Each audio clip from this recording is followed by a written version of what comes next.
بسم اللہ الرحمن الرحیم۔ محترم ناظرین و سامعین و ویورز، السلام علیکم ورحمۃ اللہ وبرکاتہ۔ امید ہے کہ اللہ تعالیٰ کے فضل و کرم سے خیریت سے ہوں گے۔ اللہ تعالیٰ آپ کو، آپ کے اہل خانہ کو ہمیشہ اپنے حفظ و امان میں رکھے، آمین۔ راہ ہدایت و نجات کے سلسلہ کا ولاگ القرآن و حدیث پیش کرنے جا رہا ہوں۔ اگر آپ نے ابھی تک میرے یوٹیوب چینل کو سبسکرائب نہیں کیا تو سبسکرائب کر لیں، لائک کر کے بیل آئیکن کو ضرور پریس کیجیے گا تاکہ آنے والے ایسے روحانی اور قرآنی ولاگز جو سراسر باعث خیر، باعث برکت اور باعث ثواب ہیں وہ آپ تک اور دوسرے دوستوں تک باقاعدہ اور بر وقت پہنچتے رہیں۔ شروع کرتے ہیں القرآن و حدیث۔ اعوذ باللہ من الشیطان الرجیم، بسم اللہ الرحمن الرحیم۔ ولما رجع موسیٰ الی قومہ غضبان آسفا قال بئس ما خلفتمونی من بعدی اعجلتم امر ربکم والقى الالواح واخذ برأس اخیہ یجرہ الیہ قال ابن ام ان القوم استضعفونی وكادوا یقتلوننی فلا تشمت بی الاعداء ولا تجعلنی مع القوم الظالمین۔ صدق اللہ العظیم۔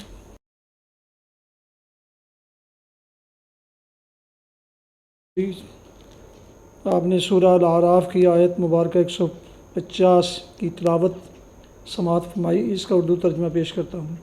ولما رجع موسیٰ الی قومہ غضبان آسفا، ادھر سے موسیٰ علیہ السلام غصے اور رنج میں بھرا ہوا اپنی قوم کی طرف پلٹا۔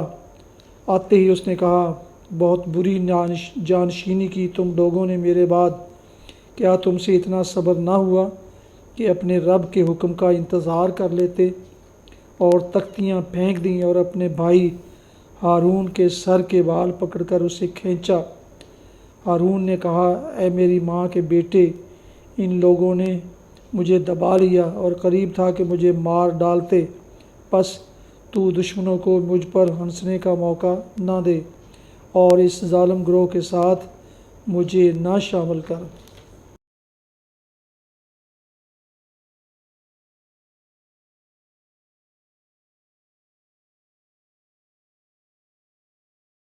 تلاوت اور ترجمہ کی گئی آیت مبارکہ کی تفسیر۔ اور اس ظالم گروہ کے ساتھ مجھے نہ شامل کر، یہاں قرآن مجید نے ایک بہت بڑے الزام سے حضرت ہارون کی برت ثابت کی ہے جو یہودیوں نے زبردستی ان پر چسپاں کر رکھا تھا۔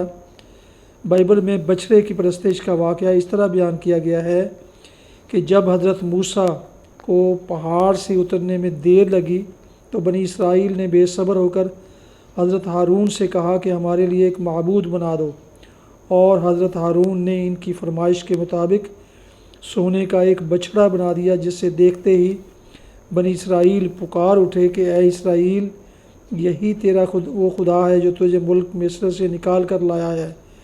پھر حضرت ہارون نے اس کے لیے ایک قربان گاہ بنائی اور اعلان کر کے دوسرے روز تمام بنی اسرائیل کو جمع کیا اور اس کے آگے قربانیاں چڑھائیں۔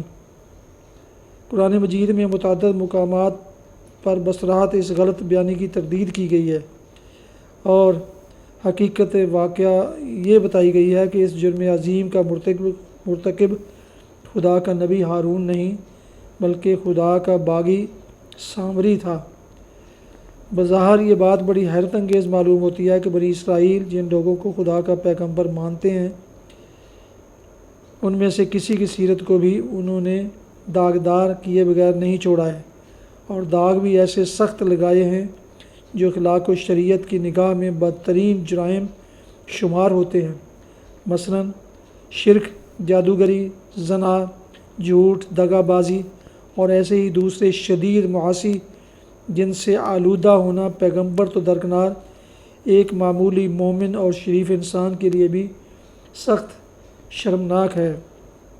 یہ بات بجائے خود نہایت عجیب ہے، لیکن بنی اسرائیل کی اخلاقی تاریخ پر غور کرنے سے معلوم ہو جاتا ہے کہ فی الحقیقت اس قوم کے معاملہ میں یہ کوئی تعجب کی بات نہیں ہے۔ یہ قوم جب اخلاقی و مذہبی انحطاط میں مبتلا ہوئی اور عوام سے گزر کر ان کے خاص تک حتیٰ کہ علماء مشائخ اور دینی منصب داروں کو بھی گمراہیوں اور بد اخلاقیوں کا سیلاب بہا لے گیا، تو ان کے مجرم ضمیر نے اپنی اس حالت کے لیے عذرات تراشنے شروع کیے، اور اس سلسلہ میں انہوں نے وہ تمام جرائم جو یہ خود کرتے تھے انبیاء علیہ السلام کی طرف منسوب کر ڈالے، تاکہ یہ کہا جا سکے کہ جب نبی تک ان چیزوں سے نہ بچ سکے تو بھلا اور کون بچ سکتا ہے۔ اس معاملہ میں یہودیوں کا حال ہندوؤں سے ملتا جلتا ہے۔ ہندوؤں میں بھی جب اخلاقی انحطاط انتہا کو پہنچ گیا تو وہ لٹریچر تیار ہوا جس میں دیوتاؤں کی رشیوں، منیوں اور اوتاروں کی غرض جو بلند ترین آئیڈیل قوم کے سامنے ہو سکتے تھے، ان سب کی زندگیاں بد اخلاقی کے تارکول سے سیاہ کر ڈالی گئیں، تاکہ یہ کہا جا سکے کہ جب ایسی عظیم الشان ہستیاں ان قبائح میں مبتلا ہو سکتی ہیں تو بھلا ہم معمولی فانی انسان ان میں مبتلا ہوئے بغیر کیسے رہ سکتے ہیں؟ اور پھر جب یہ فعال اتنے اونچے مرتبے والوں کے لیے بھی شرمناک نہیں ہیں تو ہمارے لیے کیوں ہوں؟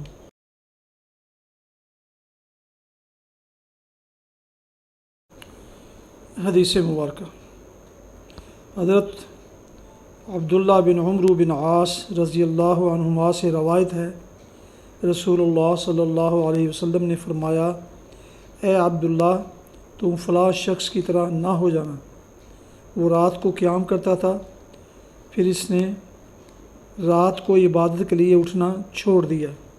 صحیح بخاری کتاب تہجد، حدیث نمبر 1152۔ فوائد، اس میں بھی قیام اللیل کی فضیلت و ترغیب ہے، علاوہ ازیں اعمال صالح پر مداومت کرنے اور نیکی کرنے والوں کی اقتداء کرنے اور اس میں کوتاہی کرنے والوں کا سا رویہ اختیار نہ کرنے کی تلقین و تاکید ہے۔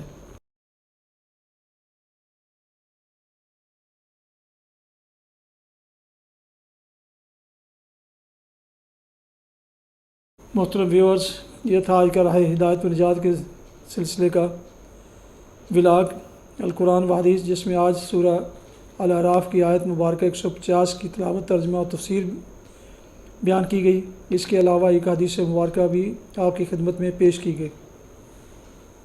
آج کا ولاگ ختم کرنے سے پہلے ایک دفعہ پھر گزارش ہے کہ اگر آپ نے ابھی تک میرے یوٹیوب چینل کو سبسکرائب نہیں کیا تو سبسکرائب کر کے، لائک کر کے بیل آئیکن کو ضرور پریس کیجیے گا، تاکہ آنے والے ایسے روحانی اور قرآنی ولاگز جو سراسر باعث خیر، باعث برکت اور باعث ثواب ہیں، وہ آپ تک اور دوستوں تک باقاعدہ اور بر وقت پہنچتے رہیں۔ اللہ تعالیٰ آپ کا حامی و ناصر ہو۔ اللہ تعالیٰ آپ کو، آپ کے اہل خانہ کو ہمیشہ اپنے حفظ و امان میں رکھے، آمین۔